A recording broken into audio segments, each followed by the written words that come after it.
Hey guys, welcome back to my channel. Glad you're back. Thanks for coming back. So this video is highly requested. I've gotten so many questions about how to get your dream job in the industry. And as some of you guys may already know, I work for BET Networks. So I'm not just a YouTuber, I actually have another full-time job. I was gonna say full-time job on the side, but it's not a side job if it's a full-time job. So YouTube is not like my only source of income, and I am a digital content producer for the network. So what I typically do is, well, not typically do, but what I handle is the award shows. So like the BET Awards, Hip Hop Awards, which I'm actually currently getting ready to go out to. I don't know if this video is gonna go up in time for that, but this is just pretty much gonna be about like where I started and how I got myself in the industry and how you can do it too. So if you've been following me, you know that I used to work for Coca-Cola. I was an account manager, so I had like a territory of clients, and I was pretty much the go-to contact person for like client contracts and all that stuff.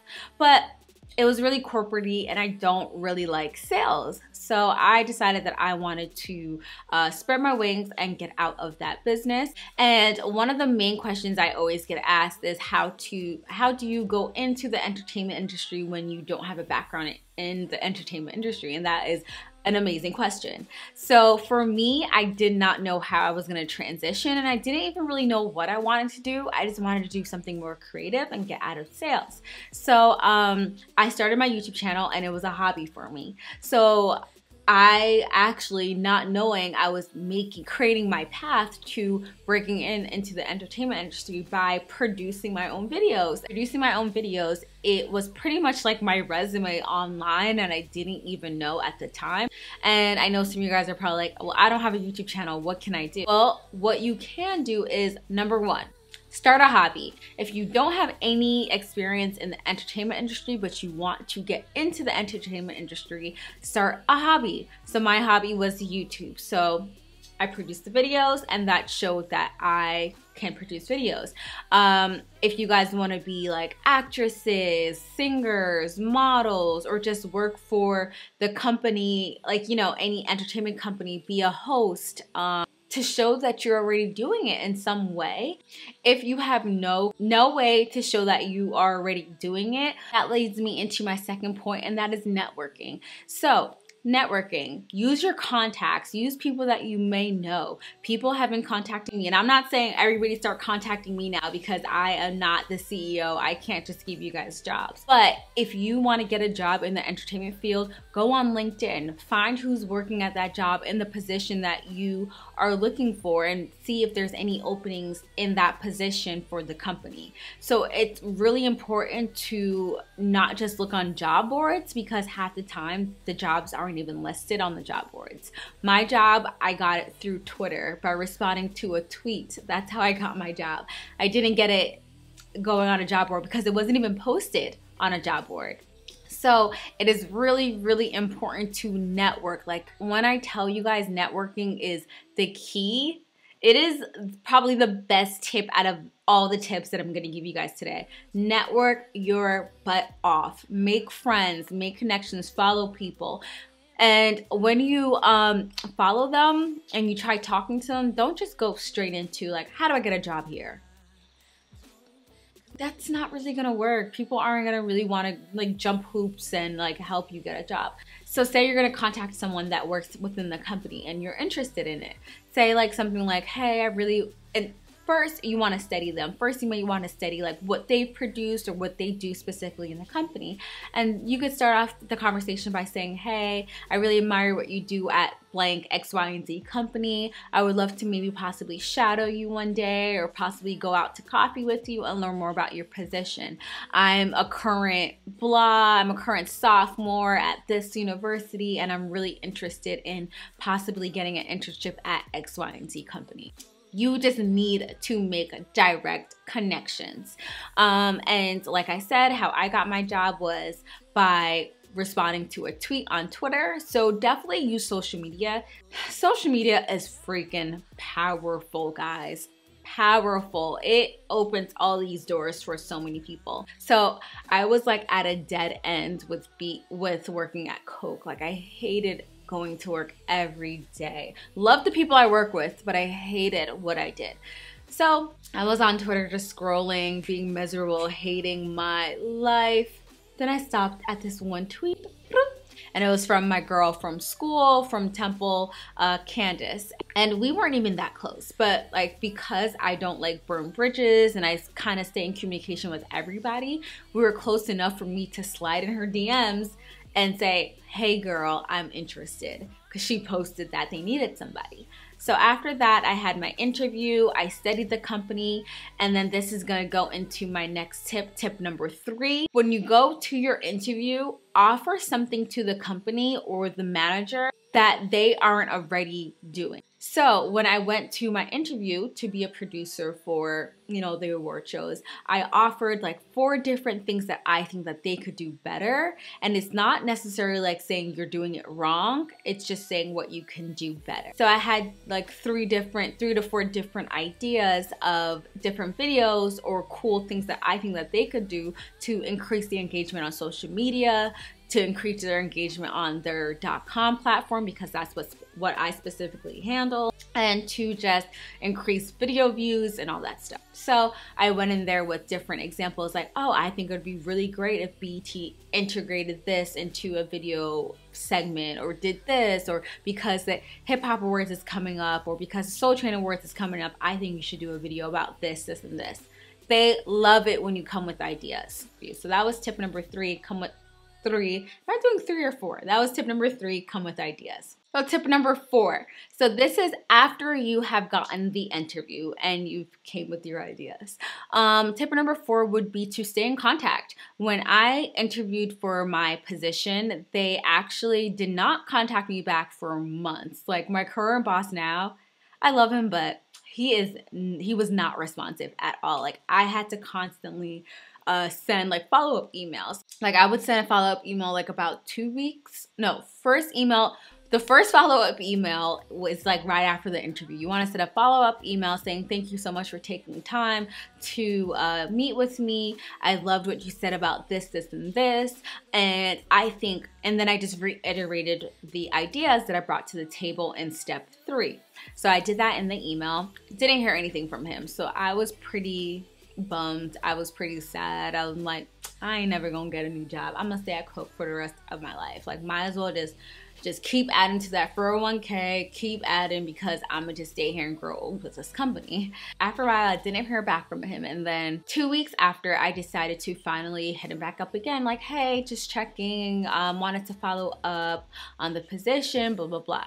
So then he finally got back to me and said that they weren't able to provide a full-time position. They could only provide a freelance position.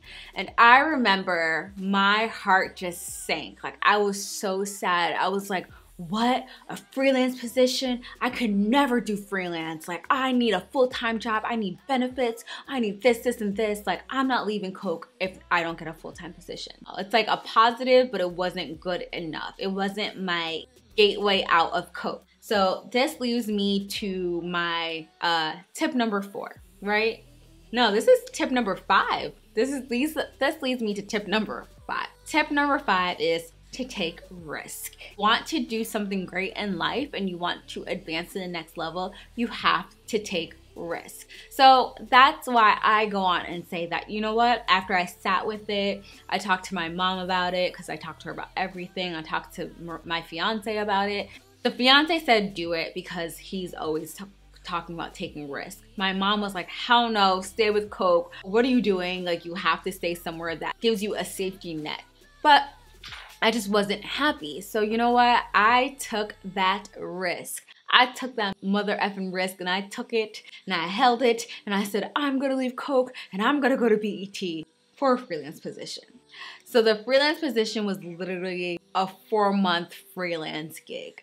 Yeah, I took that risk. I left my full-time job for a 4-month freelance gig to just come work on the BET Awards, and then I was gonna be done with my freelance position. So you know what I did?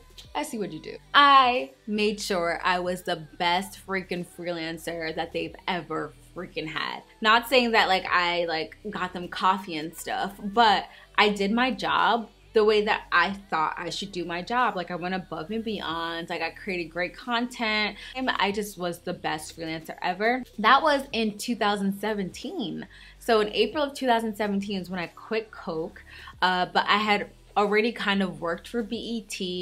Oh my God, I didn't even tell you guys that story. Do you guys want to hear? So let's go back into, so let me finish saying what I was saying, and then I'll go back into what I'm going to say. So it's like tip number 5.1 or 5A.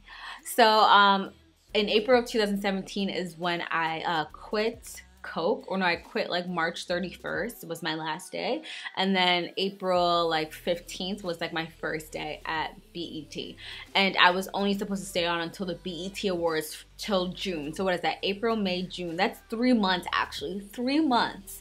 And by that time I was like, I'm not going. So, and they were like, you're not going. And I'm just like, well, that's what I just told you. Like, I'm staying here. So I stayed, and now I'm still here. It's been like a little bit over a year, because now it's like October. So it's been like a year and some change, and I'm still her. But back to my 5.8 point. So the last thing, the bonus thing in this whole entire ramble on how to get your dream job, my bonus is take risk and also work hard. Because when I took my first risk, I was still working at BET. I mean, I was still working at Coke. So before I left Coke officially in March of 2017, I worked with BET for the Soul Train Awards for just 1 month. And I worked from October to November, just like it was exactly a month. It wasn't 2 months. It was like October 13th to November 13th or something like that. And I worked for 1 month, but I was doing both jobs. How I was doing both jobs, I don't know. I didn't sleep. I didn't eat. I worked from like 6 a.m. to like 11 p.m. every single day, besides the weekends. So it showed them that I was a really good like mini freelancer for the 1 month that I was there. And then in April, like I said, April 2017, I came back again, and that's when I worked for the BET Awards, and then I stayed on. But yes, I literally would leave Coke early to hop on the train and then get to New York. And I thank God for my boss. She was an amazing boss, but I would always be like, oh, I'm feeling sick, I'm doing this, I'm doing that. I'm not telling you guys to do that. Please don't like call out your full-time job to go to your gig. But I'm just saying, if you really, really want it, you have to put in the work. And I was putting in the work. I'd wake up at 6 a.m. to go to my Coke job. We'll get ready to go to my Coke job and be there by 9, because it takes me, you know, some time to get ready, okay? And then I would leave work a little bit early, hop on the train, and then do like a 6 p.m. to 9 p.m. shift at BET in the city in New York. So I'd work in Jersey for Coke and then hop on the train and go to New York. So I was busy. I was booked and busy. And yeah, it was, I don't even know how I did it. I never saw Maurice. I didn't sleep, but I made it work. So that's it. That's all I really have to tell you guys. Take risks, network, know what you want, provide something for the company that they haven't had before. If you really, really want a job, find someone that's working at that job and connect with them. Connect with the people that you want to work with. Literally, like if you want, and now social media is so easy. It's so easy to find people and communicate with them. Message the person. If they don't message you on Instagram, don't really find them on Facebook, because that's kind of creepy. But if they don't message you on Instagram, find them on LinkedIn. You know, connect with them that way. Just tell them that you really would love to shadow them. I'm telling you guys, it really, really works. So that's it. If you have any questions, please put it down below. Please remember to subscribe. And oh my God, his hair is all up in my face. All right, guys. Bye.